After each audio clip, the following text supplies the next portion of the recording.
habeen wanaagsan kuna soo dhawaada telefishinka BBC Soomaali qodobada wararkeena caawa ugu waaweyn waxa kamid ah wararka imaanaya Yemen ayaa sheegaya in madaxweynahoodii hore Cali Cabdalla Saalax lagu dilay dagaal uu la galay isbahaysigiisii hore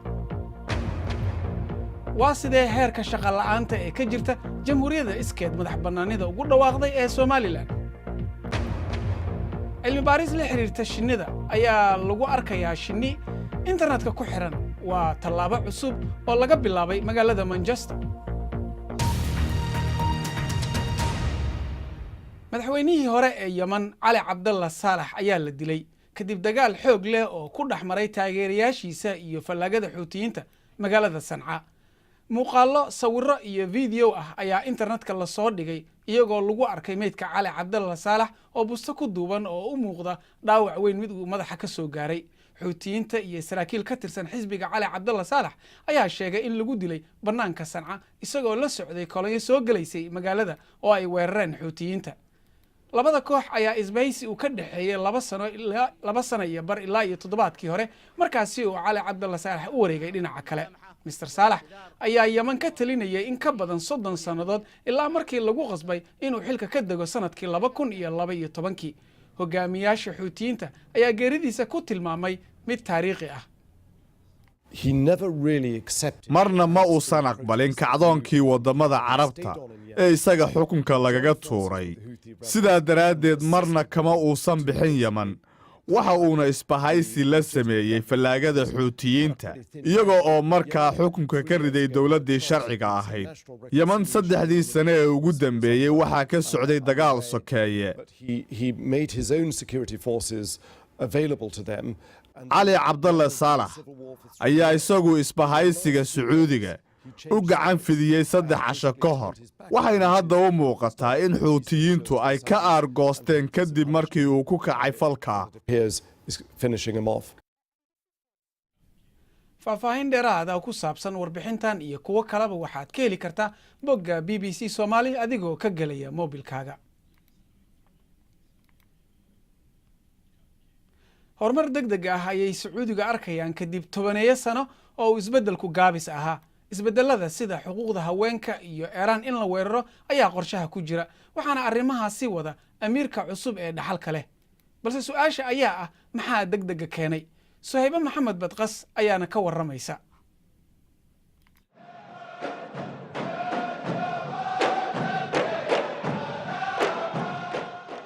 maxaa ka socda Sacuudiga hoteelo casri ah ayaa isku bedelay xabsiyo amiiro maalqabeen ah ayaa maxaabiis noqday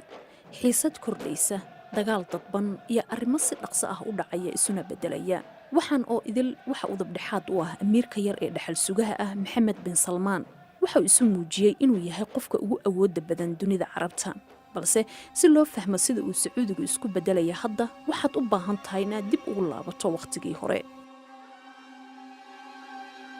waxa jiri jiray nin la yiraahdo Cabdulcaziis Al Sacuud waxa uu aasaasay boqortooyadii saddexaad ee Sacuudiga markii uu dhimanayay waxa uu xukumayay gacanka ilaa iyo badda cas iyo dhanka kale Ciraaq ilaa iyo Yemen boqorku waxa uu dhalay wiilal badan waxa uu rabay in boqortooyada midba midka kale u gudbiyo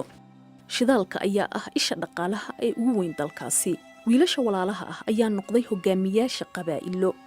mar walbana isu dheelitirnaanta waxa lagu qaybsan jiray tiirarka awoodda waana sida xaaladda ay 10 sano u socotay tartiib deganaan iyo qaab la saadaalin karo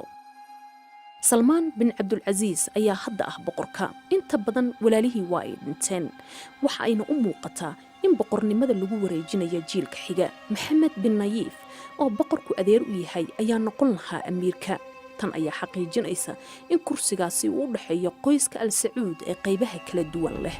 haddii aan u galno dhaxal sugaha hadda boqorka xanuunsan ee Salmaan ayaa si degdeg ah ugu magacaabay wiilkiisa yar ee hamiga badan ku xigeenka dhaxal sugaha 2 sano kadib boqor Salmaan ayaa xilka ka qaaday Maxamed bin Nayif tani waxa ay meesha ka saartay dhaqankii boqortooyada ee safka loogu jiri jiray kursiga waxayna maalin gudaheed isugu bedeshay sida musalsalka House of Cards waqti kooban gudihiis ayaa Maxamed bin Salmaan awoodiisa uu ku xoojiyay waxa uu xirxiray mucaaradkiisa iyo dadka ay ka wada tirsan yihiin boqortooyada ee xifiltanka kala dhaxeeyay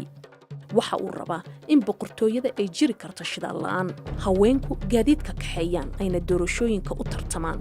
siyaasad arrimaha dibadda oo sidan ka adag waxa uu ballan qaaday sacuudi carabiya cusub waxay u eg tahay gabagaba fiican soo maaha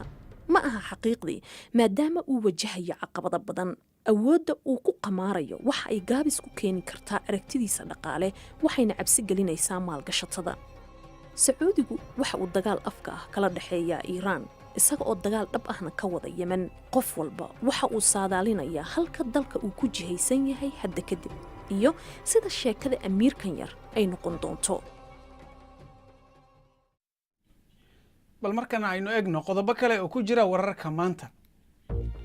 waxaa maanta magaalada muqdisho ka furmay shir ammaanka soomaaliya looga hadlayo shirka waxaa qayb ka ah dowladaha soomaaliya amniga ka taageera waxaana diradda lagu saaray la dagaalanka ururka al-shabaab madaxweynaha cusub ee Zimbabwe Emmerson Mnangagwa ayaa dhaariyay golihiisa wasiirada 2 toddobaad kadib markii faragelinta militariga ay keentay inuu xukunka qabsado dhowr isbedel ayuu waqtigii u dambeeyay sameeyay si uu la jaanqaado dastuurka kaasi oo xadeynaya tirada wasiirada oo aan xildhibaanada ahayn tiro militariga ka tirsan ayaana golihiisa wasiirada ka mid ah mucaaradid ayaa ka soo kordhaysa dunida carabta kadib markii si lama filaan ah uu Donald Trump ugu dhawaaqay in Mareykanka uu Jerusalem u aqoonsanayo caasimadda Israa'iil warbaahinta Mareykanka ayaa isla dhaxmaraysa in madaxweynaha uu qoraal ka soo saari doono toddobaadkan balse dib ayay u dhacaysaa ballanqaadkiisii ahaa in safaaradda Mareykanka ay u guurto magaalada jilaaga caanka ee India Shashi Kapoor ayaa ku geeriyooday isbitaal ku yaala Mumbai da'diisu waxay ahayd 79 sano Mr Kapoor ayaa ka mid ahaa qoysaska ugu caansan jilitaanka aflaanta waxa uuna ka qayb galay in ka badan 100 filim oo afka Hindiga ku hadla waxaa jamhuuriyadda iskeed madax bannaanida ugu dhawaaqday ee Somaliland ka jirta shaqo la'aan xoogan taasi oo ahayd dhibaatooyin shacbiga haystay xilliyeedii ay ka talinayeen dhammaan xukuumadihii talada isaga dambeeyay waxaana dhalinyaro badan ay ku kaliftay in ay waddanka isaga tahriibaan warbixin armuurtaasi ku saabsanna waxa inoo haya wariyaha BBC-da magaalada Hargeysa Sidiiq Burmad gabadhani waxa ay 12 sanadood wax ka baranaysay dugsiyada dalka jaamacadeediina waxay ku soo qaadatay Uganda in ka badan sanad waxa ay ku hungowday shaqooyin ay meelo badan ka raadinaysay welina waa bilaa amal adigoo waalidkaaga intaas sano lagugu tabcayay intaas sano wax laga bixinayay oo lagugu rajo weynaa oo lagugu han weynaa oo intaas oo dhan isla qofkani maanta uu ku bedeli doona booska inaad wali hadana maanta wali waalidka wali aniga special hooyaday aan wali si daba fadhiyo imika ilaa masterteeda bixiso marka taas niyad jab kugu keenaysaa waxbarashadii xitaa inay dadku ka niyad jabaan dad badan baba dukaan mid iska furitid oo iska taajir lahayd xilligaas inta wax baranaysid aqoon ma shaqaynaysaa inkasta oo ay jirto camal la'aantu haddana waxaa jira dhalinyaro ku dadaalaya sidii ay nolosha u maareyn lahaayeen nuuraddiin waxa uu u tahriibay Yurub si uu nolol wanaagsan u helo halkaasina muu mahadin oo shaqo kamuu helin kadib 2 sanadood oo uu Sweden joogay waxa uu go'aansaday inuu dalkiisii ku soo laabto maanta waad u jeedaa oo arkaysaa dawlad shaqaysanaya nimcan haysta alxamdulillah dadin la aaminayo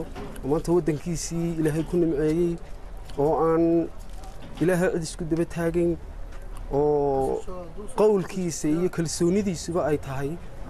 nin xorriyad u shaqaysanaya adduunyada waxa loo dagaalamaana waa xorriyad aabbaanahay awlaad leh oo caruur dhalay maanta anu noloshaydu waan isku filanahay shaqo la'aanta bulshadu waa 70% sida ay qaramada midoobay sheegtay haddaba si taasi loo yareeyo ururada sida shaqadoon ayaa dhalinyarada ka caawiya xirfado ay isku dabaraan sababaha shaqo la'aanta dhalinyarada haysata ay u badan tahay ayaa waxa kamid ah iyagoo aan lahayn aqoon ay ku dabaqi karaan shaqooyinka wadanka gudihiisa ka banaan waxaase dhalinyaradan ay baranayaan farsamada casriga ah oo ay kamid tahay samaynta muuqaalada qurxinta sawirada iyo dhisidda website-yada taasi oo u sahli karta inay si fudud u shaqo galaan ugu yaraan qoysaska kala badh in ka badan ayaan shaqo hayn qofka camal faraha ku hayana waxa culays ku haya dhowr qoys oo qaraabadiisa ah oo noloshooda uu dabaro Sidiiq Maxamed Burmad BBC Hargeysa haddaba shaqo la'aanta baahsan ee haysata dhalinyarada Somaliland halkay salka ku haysaa sideese loo xallin karaa iyo weliba waxaa la gudboon madaxweynaha cusub inoo faahfaahinaya maxamed sulub oo ah bare jaamacad ka dhiga culumta shaqo abuurka. shaqo la'aanta baahsan ee aadka ah ee 70% gaaraysa waxa keentay ugu muhiimsan dhalinyartii oo aan lahayn xirfadii farsamada aan lahayn oo iyo dalkii oo ay ka furnayn iskuuladii ama dugsiyadii farsamada gacanta waxa laga bixi karaa dawladda cusubna looga fadhiyaa iyadana in la sameeyo dugsiyadii farsamada gacanta waa koow labaadna waa in dhaqaalihii economic diversification in la sameeyo oo xukuumadda walibana waxa laga doonayaa in raw material xoolaheegan raw materialka lagu dhoofinayo inay additional value ku samayso oo ay la package gareeyo iyagoo halkan iyagoo package oo hilibkii la sii sameeyo package in la dhoofiyo. bal markana wararkeena ciyaaraha ugu waaweyn horyaalka Ingiriiska Guardiola ayaa sheegay in Manchester City ay muujisay inaysan weligeed isdhiibayn kadib guushoodii waqtiga dambe. City ayaa 2-1 kaga adkaatay West Ham taasi oo ka dhigaysa in xilli ciyaareedkan ciyaaraha horyaalka Ingiriiska ay 13 jeer oo xiriir ah ay guuleysato. Bournemouth waxa ay 1-1 isla dhaaf waayeen Southampton. taalla ah muuqaalka ciyaartoyga reer Argentine Messi ayaa si ula kac ah loo waxyeeleeyay magaalada Buenos Aires. taalada ayaa oo maar ka samaysan ayaa laga jaray meel ka sarreysa qoobka waxaana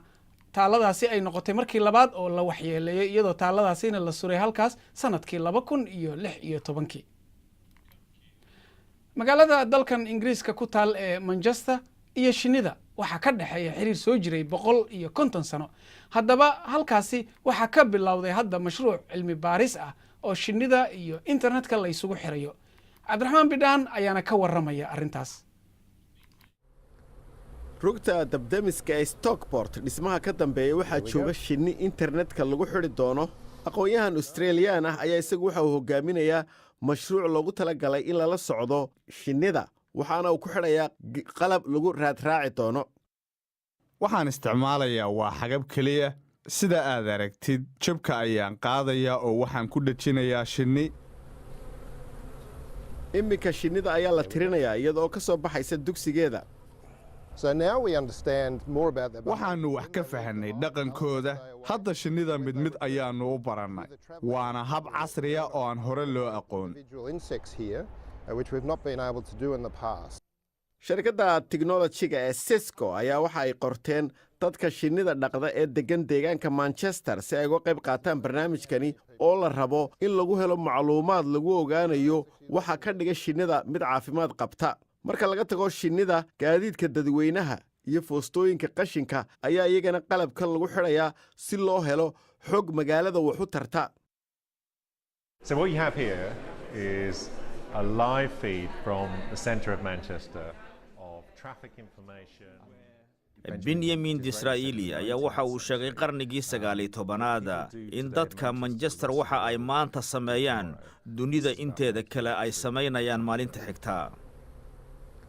bilaha soo socda waxa la hawlgelinayaa kumanaan shinni ah. malab oo kaliya ma sameynayaan laakiinse waxa ay soo ururinayaan macluumaad magaalada Manchester ka dhigaysa mid caafimaad qabta oo wanaagsan. markan waxaan idiin haynaa dayaxa oo isaga oo dhan la wada arkayo uu ka weyn yahay kana iftiin badan yahay sida badanaa lagu arko ee caadiga ahayd. dayaxa noocan ah ayaa la arkaa oo kaliya marka uu dhulka ku soo dhawaado uu wax yar u soo jirsado. waa kuwan sawirada laga qaaday UK, Spain iyo Shiinaha. khubarada cilmiga dayaxana waxa ay sheegayaan in kuwa cirka daawada ay arki doonaan muuqaaladii ugu mucjisada badnaa mar kale caawa habeen dambe iyo bari subaxii. warkan iyo kuwii ugu dambeeyaba waxaad kala socon kartaan oo aad ka helaysaan boggeena bbcsomali.com. inta ayaan ku soo gabagabaynaynaa barnaamijkeena caawa waxaan idinkaga tegaynaa sidaas iyo nabadgelyo intaan mar kale kulmi doono.